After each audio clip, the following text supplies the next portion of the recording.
May the words of my mouth and the meditations of my heart be pleasing to you this day, O God.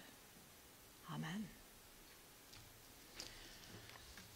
Why do bad things happen to good people who don't deserve it? You don't have to be a religious person to struggle with this question. I think we all do. And I'm not entirely sure that any organized religion is that much help as we wrestle with a big question like this. And yet this particular question, why awful things happen to people who are undeserving, floats around us all the time. We see it in news articles, stories passed on from others, and reflected in our own lives and communities. A bad thing happened in this beloved community this week. The church was vandalized in a way that felt like an attack on the faith community, but on the wider community as well. We don't know exactly what the intent is behind the behavior, but we know how we feel about it. Those feelings are different for every member of the community. Some might feel sad, others may be scared, and for some it might feel like a resignation, like they've been waiting for something like this to happen. But it's not okay. It's never okay for any reason, and definitely not if the intent is intended to intimidate or to scare. I am not a member of this church or this community. I don't know how it feels, really, to have this happen at my church. But I am a member of a sibling church in Dover-Foxcroft, a church that is also open and affirming, that also displays a pride flag on the sign out front, and that is also located in small-town rural Maine. This church could be my church, and so could dozens of others within Maine, within New England, and within the United Church of Christ. What happens to one of us happens to all of us, and we all stand together during this time of challenge and will continue to in the future. Why? Because despite our best efforts, bad things happen to good people all the time, and it's just not fair. That cry of unfairness is so plainly heard in our gospel reading today with the parable of the workers in the vineyard from the book of Matthew. As Jesus relays the story, laborers are hired by the owner of a vineyard to work at different points in the day, some very early, just after dawn, some midday, and others near the very end of the day. At the very end of the day, the vineyard owner pays each worker the same amount regardless of how much time they worked. It's kind of a radical idea, both during Jesus' time and also in our present-day 21st century life. It's just not fair that everyone gets paid the same whether they worked for an entire day or just an hour or two. But as we begin to peel back the layers of meaning that are wrapped all around this parable, it's important to know a few things about the context of the situation.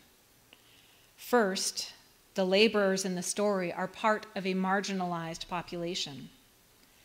They're not making much money. In fact, their position is much more precarious than the folks who are trying to get by on subsistence farming.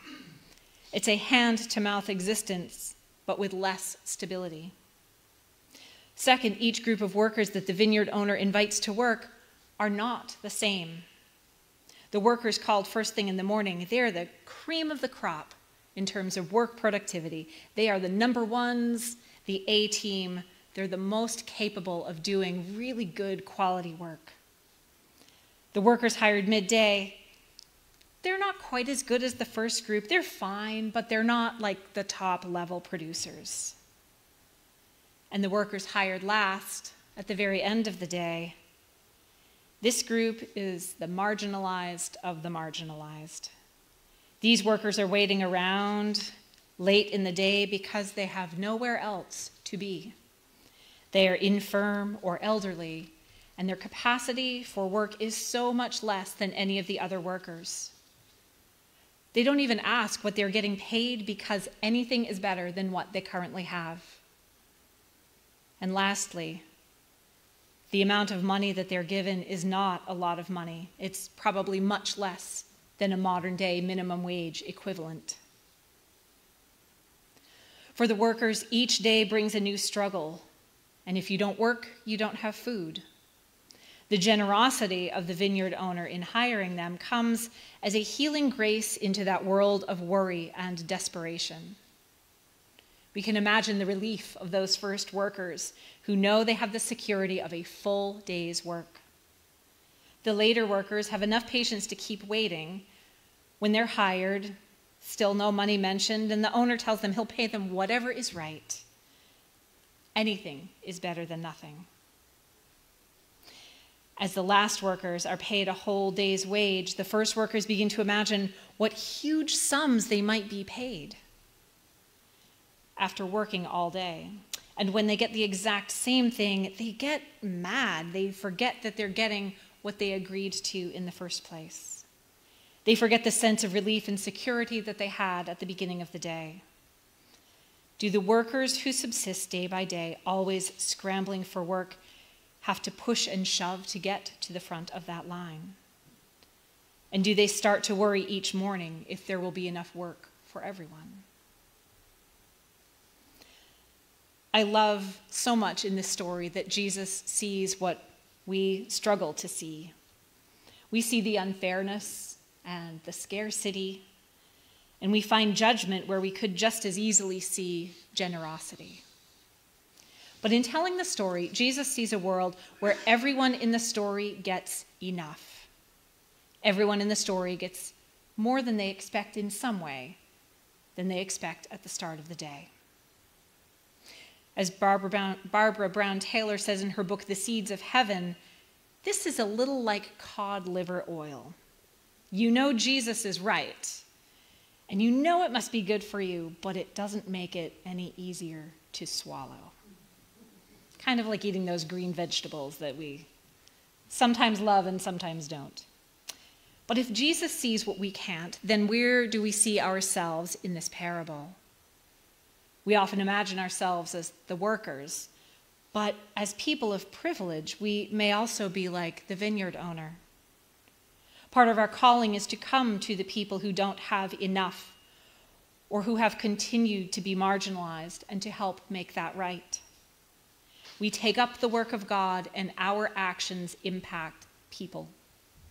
We are meant to come into places where people are hungry or need work, or to see the world's unfairness and to bring the grace of God there too. As it turns out, it is the vineyard owner who expands what we think about how deserving we are. But it's not about what we deserve or what we think we deserve based on what we do or do not put in or what we are able to do. The emphasis of the parable is on the generosity of the vineyard owner, who pays all the laborers what they need to provide for their families, no matter how many hours they have worked. Traditionally, the owner is understood to be standing in for God. But the writer of Matthew's gospel was writing to an early church that was a mixture of both Jews and Gentiles. He also allows the owner to represent the church. And in the economy of God, latecomers are just as welcome as the early arrivals. The sense is that there is no scarcity, but rather that there is enough for all. God's generosity is more than sufficient. Having a sufficient amount of anything, love, peace, financial resources, it doesn't mean quantity. It's not measurable in that way. Sufficiency isn't 2 steps up from poverty or 1 step short of abundance. It isn't an amount at all. It's an experience. It's a declaration, knowing that there is enough and that we are enough. We can also call that grace God's grace, which is sufficient in every way. But we are all human, and universally, I think we struggle at times with feeling like we're not enough. In a world that at times feels full of troubles, where bad things happen to good people, we have to hold on and remember that having a bad thing happen does not make us deserving of the suffering that comes with it. If anything, a traumatic event, a bad thing, allows us to even more fully embrace our kinship with our community and to deepen our relationship with God. So perhaps the takeaway this morning is life isn't fair, but that's okay. We may not understand why bad things happen, but when they do, we can lean into the opportunity to create new connections, to affirm community relationships, and to show the love of God to one another. May it be so.